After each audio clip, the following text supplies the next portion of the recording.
Hey everybody, it is Norm. It is November 3rd, 2017, and this is our update on the persecuted church around the world. This from worthynews.com.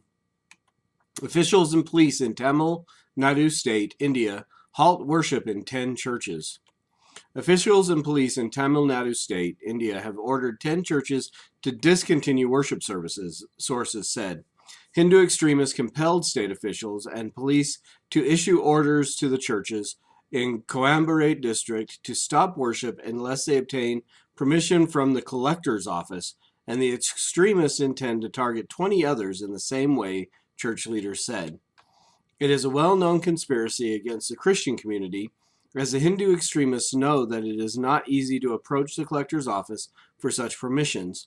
Pastor Johnson Satyanathan, president of the Synod of Pentecostal Churches in Coimbatore, told Morning Star News, quote, "The time to get such approvals can stretch from a year and a half to many more years," unquote. So, just a real quick, brief portion of the story. I won't go into all of it, but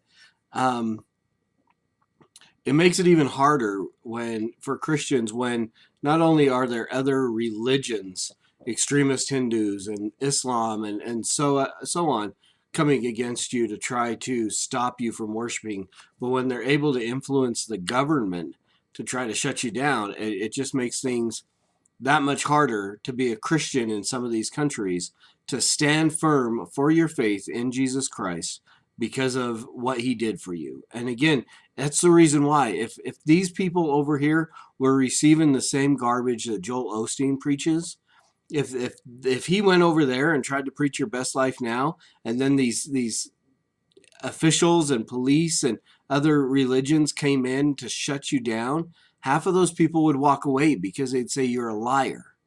We don't get our best life now. These people understand that their best life comes later, and they're willing to sacrifice and lay down because they love Jesus and what he did for them.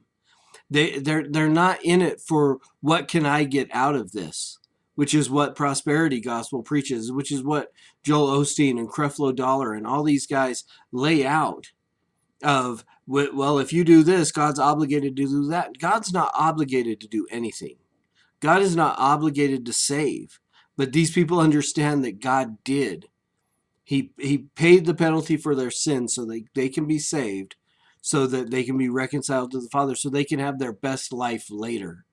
And they're willing to endure the persecution and the torture and the shutdowns and the government oppression and the religious oppression, because they know that their reward is not in this life, and they're not looking for it.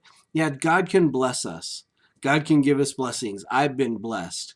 But the blessings that I've got is not based on what I give to God. It's just based off of the goodness of him and his willingness to bless. But these people may not see the same blessings that we do, but they're willing to endure so much more because they understand the gospel. It's not about what they've done, but what he did for them. And they're willing to withstand so much because of that. So keep our brothers and sisters in India, and these specifically, I'll learn to talk tomorrow, specifically these 10 churches right now and the 20 that may be targeted. Pray for them over the next couple of days. Pray for these people that they're able to worship God in their church buildings, in their homes, in their cities. Pray for them, and pray for all of our persecuted brothers and sisters around the world. And as always, until tomorrow, preach the gospel at all times. Use words. They're necessary.